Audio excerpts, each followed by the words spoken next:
Martedì 14 gennaio, Santi Felice e Bianca. È il 14° giorno dall'inizio dell'anno, ne mancano 351 al termine. Il sole sorge alle 7:47 e tramonta alle 16:53. La luna si leva alle 17:22 e tramonta alle 8:32.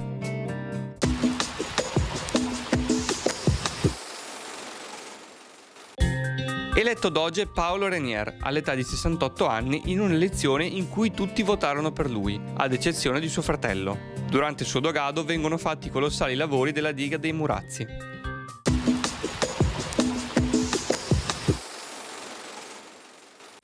Le previsioni per domani. Cielo in prevalenza poco nuvoloso per transito di nuvolosità alta nel corso della giornata e qualche maggiore nuvolamento sulle zone orientali, precipitazioni assenti. Temperature in lieve aumento, sia le massime che le minime, salvo modesto calo dei valori massimi sulle zone alpine. Venti nord-orientali moderati in pianura e sulla costa dalla serata.